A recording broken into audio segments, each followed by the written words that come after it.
मतलब आपने कोशिश ये करनी है कि इन टच रहना है। कोई चीज आती है, कहीं पे प्रॉब्लम आती है, कोई आपने क्वेश्चन करने है, पूछना है। काम करते रहोगे तो सपोर्ट भी प्रॉपर मिलती रहेगी, और फील भी होगा, और अच्छा भी होगा, और मजीद इजाफा होगा इल्म में भी और प्रैक्टिस में। ये अपना कट कर दोगे, अपना छोड़ दोगे उस चीज को, कहीं पे भी फायदा हो। ठीक। गिव अप नहीं करना। कहीं पे अगर लगे ना कि नहीं यार मुझसे नहीं हो रहा, या मुझे नहीं आता, या फलां नहीं होता, वो ठीक, पूछना। ठीक। मैक्सिमम चीजें कोशिश करूंगा गाइड करने की। उस टाइम किसी टाइम हो सकता है कि मैं थोड़ा आपको लगे कि मैंने डांट होगी, स्टूडेंट हो मेरे, मैं वो कर सकता हूँ। ठीक। तो वो आपका फायदे के लिए होता है। ठीक है। लेट जरूर हो सकता है। अभी भी आपको फील होता होगा कि कई दफा मैं काफी काफी घंटों बाद जवाब दूं। मतलब सपोज मैं एग्जांपल देता हूँ। अभी अभी अगर मुझे कोई मैसेज आ रहा है, मैंने नहीं, कितनी देर हो गई मैंने मोबाइल नहीं देखा। ना मैं इधर देख रहा हूँ, अगर कोई मैसेज आ रहा है, कुछ हो रहा है, मैं, क्योंकि मेरे लिए आप ज्यादा इंपॉर्टेंट। इसी तरीके से होता है कि किसी ऐसी कमिटमेंट, कई दफा होता भी है कि मैं ऐसे मतलब कोई काम कर रहा हूँ तो मैं देख लेता हूँ, लेकिन मैं साइड पे रख के कि मैं बाद में करूँ। फिर जहाँ पे मैंने, क्योंकि मैं जिस एनवायरमेंट में बैठता हूँ तो शोर होता है अच्छा खासा, तो फिर मैं होता है कि मैं जरा बाहर निकल के जो है वो जरा थोड़ा सा वहां पे जाके मैं अगर वॉइस नोट करना लिखना हो तो वो कई दफा मैं कर लूँ। मतलब उसमें डिले जरूर हो सकता है, लेकिन इंशाल्लाह ताला जवाब जरूर दूंगा। अगर आपको लगेगा कि काफी टाइम गुजर कर नहीं दिया, तो एक जस्ट रिमाइंडर उस पर दे दूँ, ताकि वो मैसेज दोबारा ऊपर। काम करने वाले बने, इंशाल्लाह सपोज मिलती रहेगी। मैक्सिमम कोशिश करूंगा जितना गाइड कर सकूं वो करूं। आपने वो मैंने बताया था कि सबसे पहले पैसे सर वो मैंने अरेंज करने, पहले से सेटअप बात बनाने। की है। पता कह रहे थे ठीक है। कपास की फसल आएगी। हम्म। तब इसके 2 मंथ बढ़े हैं अभी, अगस्त और सितंबर में खरीदना है। हम्म। तब तक मैं क्या करूँगा? तब तक आप करो टूल्स पे और अपनी प्रोडक्ट।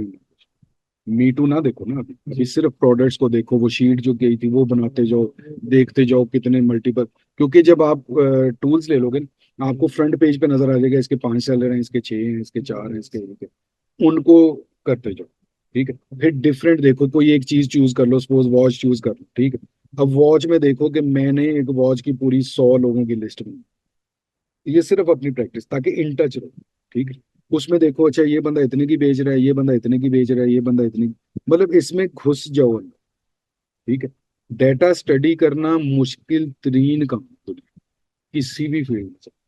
ई कॉमर्स में चले जाएं, डिजिटल मार्केटिंग में आ जाएं, ठीक है, एनालिटिक्स में आ जाएं, डेटा रीड करना और उसके ऊपर डिसीजन लेना मुश्किल तरीन काम, टेक्निकल तरीन काम, बहुत टाइम। ठीक है। अब हमें क्या होता है कि मेरी जो प्रैक्टिस हो रही है, या मैं जिस तरीके से करूँ, ई कॉमर्स का डेटा भी स्टडी करना और डिजिटल मार्केटिंग में भी करना। ठीक। तो ये मैं जो चीजें आपको साथ साथ बताता हूँ ना, मैं सिर्फ इसलिए बताता हूँ कि आपके पास तो इसके अलावा काम ही कोई नहीं। ठीक है। मेरे पास तो 10 और काम। क्यों कर रहा हूँ? क्योंकि वही चुल चुल पैदा। हेलो सर, एक सवाल। आपने कहा था कि वो 3 आपने शीटें लेनी है, सी ब्रो से, हिम कैम से और जंगल स्क्वाड से। जो उन तीनों में सेम होगा उसकी क्या वो थी बेस्ट। वो उसका क्या फायदा होगा? वो तो बना तो वो पता क्या है उसमें, अगर देखा जाए ना, वो क्योंकि उस टाइम थी क्लास मिक्स, जी इनको सबसे ज्यादा फायदा इस चीज। ठीक है। जी। आपकी प्रैक्टिस बिल्कुल है, क्योंकि आपने सारी जिंदगी इस पे नहीं रहना। कीवर्ड की इंपॉर्टेंस, कीवर्ड होता क्या है, कीवर्ड की इंपॉर्टेंस क्या है, वो चीजें आपको इससे पता चले। क्योंकि आपका जो कॉलम है ना वो है सेल्स, जी इनका कॉलम जो है ना वो है कीवर्ड इंपॉर्टेंट। ये थोड़ा सा जो मैं कहता हूँ ना कि होलसेल और इसमें फर्क है। इन्होंने प्रोडक्ट ढूंढनी है जो सर्च ज्यादा हो। ये स्वीपिंग स्टेटमेंट ऑलमोस्ट मैं उसकी दे रहा हूँ। अगर जिसको कहते हैं ना कि यार कम अज कम बताएं, क्या कम अज कम, इन्होंने वो देखा। मतलब दी बेस्ट सबसे पहले कि सर्च वॉल्यूम किसका आपने देखना बिग कौन सी है।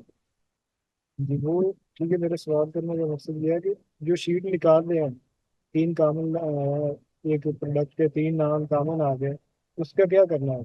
उसका एक चौथी शीट बना के अपने पास रख। वो कर रहे हैं। हम्म, चौथी शीट क्या करना मैं वही बता रहा हूँ ना। है? चौथी शीट का, क्योंकि आपने तो कीवर्ड यूज नहीं करना। ठीक है ना, आपने पीपीसी चलानी है ना, आपने अपनी प्रोडक्ट को लॉन्च करना है। इनको उसका बहुत ज्यादा फायदा है, इनका काम बल्कि शुरू ही वहां से होता है, उसके अलावा नहीं।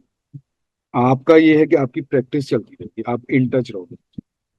ठीक है। आप यूं कर लो ना, आप उसी चीज को आप चेंज कर लो। आप मेन कीवर्ड ना देखो, आप देखो उनकी सेल। उसके हवाले से देखो कि कौन सी चीज जो है वो तीनों शीट्स में कितनी कितनी बिक रही है। कोई एक प्रोडक्ट ले लो, किसी दिन वॉच ले ली, किसी दिन माउस ले लिया, उसको देखो कितने इसके सेल है, ठीक है। जो मल्टीपल सेलर हैं, जो सिंगल सिंगल है उनको छोड़ो, उनको देखो कि वो किस किस प्राइस पे कितने कितने में बेच रहे हैं। सिर्फ क्या है कि जो वेट करना है ना आपने सेटअप क्रिएट होने, वो वेट आपका हवा में ना जाए, मैं ये चाहता हूँ, ठीक है। असल में वो जो चीज है ना, जो कीवर्ड फाइंड आउट करना, वो बेसिकली प्राइवेट लेबल का काम, क्योंकि इन्होंने कीवर्ड के आगे चलना, कीवर्ड से लेके चलना आपने, क्योंकि ढूंढनी है प्रोडक्ट जो ऑलरेडी बिक रही, आपको उसकी लिस्टिंग से, उसकी कीवर्ड से, उसकी एडवर्टाइजमेंट से कोई गर्ज नहीं, ठीक है। इसलिए आपका वो उतना ज्यादा इंपॉर्टेंट काम नहीं, हाँ आता होगा तो कल को जब आप प्राइवेट लेवल में जाने की कोशिश करोगे तो आपको उसका फायदा होगा। लेकिन अभी तक के लिए आपके लिए है कि आपने सेल्स देखनी है कि सेल किसकी ज्यादा है, रेवेन्यू किसका ज्यादा है, ठीक। वो प्रोडक्ट्स जो है वो आपने ढूंढते रहना, देखते रहना, करते रहना, जैसे ही आप होंगे अवेलेबल होगा सेटअप, उसी तरीके से आप उनसे रब्ता करना शुरू करो। मतलब जो आपको लगे ना यहाँ ये वाली प्रोडक्ट अच्छी है, इसकी सेल भी बेहतर है, मल्टीपल सेलर्स भी, सारा कुछ भी, उसको एक अलग शीट पे, फाइनल शीट के नाम से बनाओ, उनके फिर वो सारे यूआरएल वगैरह उनकी वो नोट करो कि इनकी वेबसाइट कौन सी है, उसमें ईमेल क्या है, उसमें फलानी चीज, वो नोट करते जाओ अपनी शीट के ऊपर। जैसे ही सेटअप बनेगा आप उनको मेल्स करना शुरू करो। Subscribe to Electrifying Commerce for weekly videos that will turn your e-commerce dreams into reality.